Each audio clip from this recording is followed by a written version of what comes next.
Shalom, selamat malam Bapak Ibu dikasihi Tuhan. Selamat berjumpa kembali saudara. Kiranya Tuhan memberkati Bapak Ibu seluruh para pendengar dimanapun berada.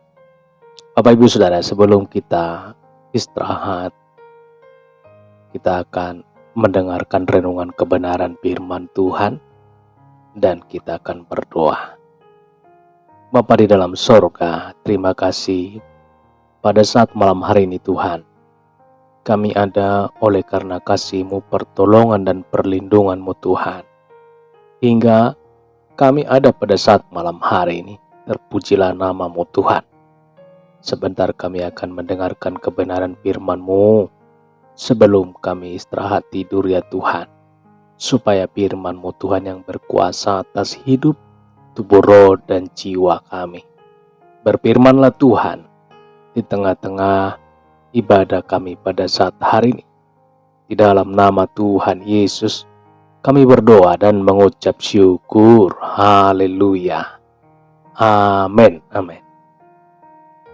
Bapak Ibu Saudara dikasihi Tuhan, pembacaan firman Tuhan yang terambil dari Matius 6 ayat 14 Saudara. Karena jikalau kamu mengampuni kesalahan orang, Bapamu yang di sorga akan mengampuni kamu juga. Saudara dikasihi Tuhan, bagaimana supaya bisa menjadi lebih daripada pemenang? Harus bisa mengampuni, saudara. Tindakan mengampuni adalah perbuatan yang tidak mudah.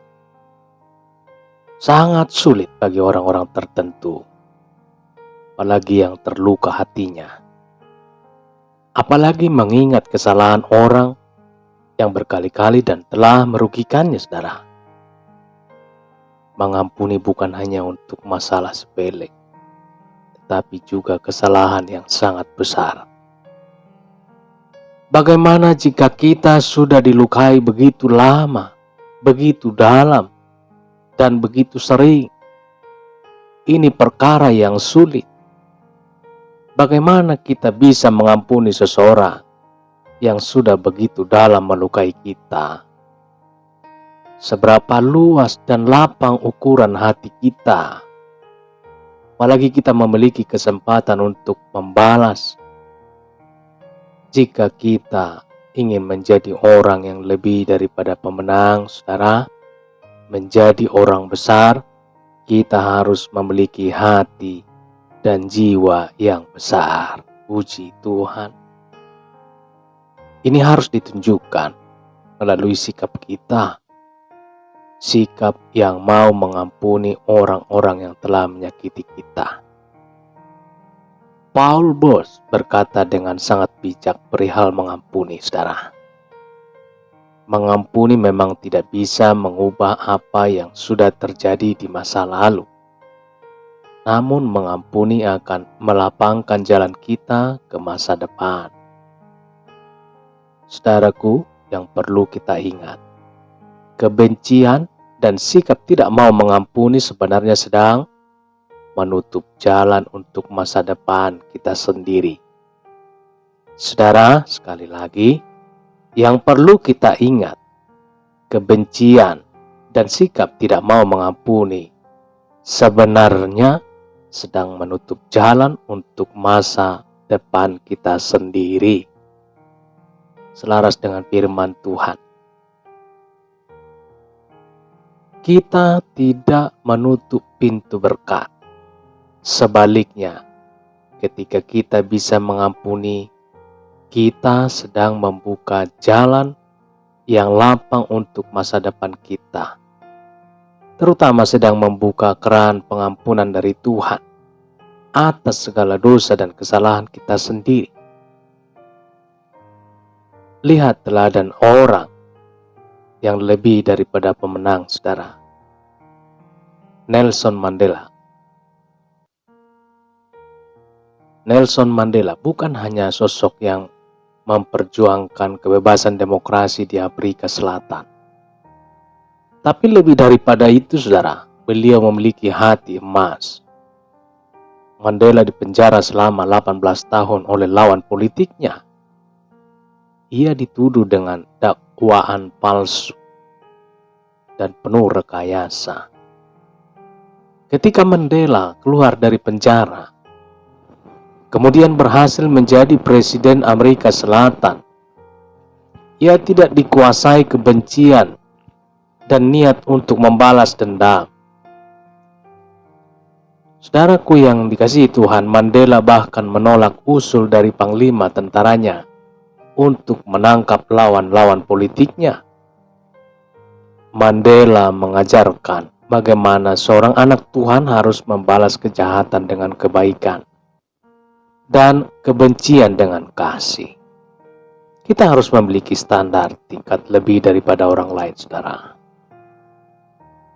Lebih daripada pemenang berarti kita lebih daripada pemenang biasa. Kita bukan juara biasa. Kita lebih daripada juara. Harus ada kelebihan kita yang mengungguli juara biasa. Saudara, seperti pelari yang mestinya berhenti setelah mencapai garis finish, malah terus berlari sehingga melewati 2 kali garis finish, saudara. Seperti Yusuf, kita bukan saja bisa mengampuni kesalahan orang lain, tapi harus bisa memeluk dan mengasihi mereka.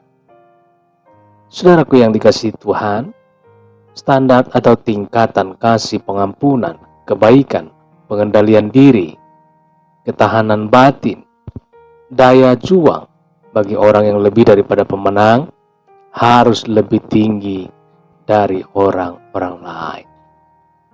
Baik Bapak Ibu dikasihi Tuhan, demikian pendengaran firman Tuhan, renungan singkat pada saat malam hari ini, pengantar tidur kita. Bapak Ibu, kita berdoa. Bapa di dalam sorga, terima kasih ya Tuhan. Pada saat malam hari ini kami mengucap syukur. Kasih setia Tuhan, pertolongan dan perlindungan Tuhan selalu memberkati, melindungi, menjaga, dan memberikan kami hikmat pengetahuan yang daripada sorga. Baik firman-Mu Tuhan yang setiap hari menyapa kami pagi, siang maupun di malam hari. Itu adalah karena kasih-Mu Tuhan bagi kami. Supaya kami Tuhan tidak hilang. Supaya jiwa-jiwa yang mendengarkan Tuhan tidak hilang. Melainkan berjalan terus dalam kebenaran firman Tuhan. Terpujilah Tuhan. Pagarilah Tuhan seluruh para pendengar dimanapun mereka berada. Sebelum mereka istirahat tidur Tuhan, biarlah Kau berkati rohani daripada seluruh para pendengar ya Tuhan. Berkati hati dan pemikirannya, berkati keluarganya. Di dalam nama Tuhan Yesus, dalam istirahat tidur juga Tuhan, berkati seluruhnya. Bapak Ibu seluruh para pendengar diberkati, dilindungi dan dijagai oleh Tuhan. Di dalam nama Tuhan Yesus. Begitu juga bangun di besok pagi, bangun dengan sukacita yang daripada Tuhan. Di dalam nama Tuhan Yesus, kami berdoa dan mengucap syukur. Haleluya. Amin. Amin. Bapak Ibu dikasihi Tuhan, demikian perjumpaan kita pada saat malam hari ini. Dan Tuhan Yesus memberkati sampai berjumpa kembali dalam kesempatan berikutnya. Haleluya. Haleluya. Amin.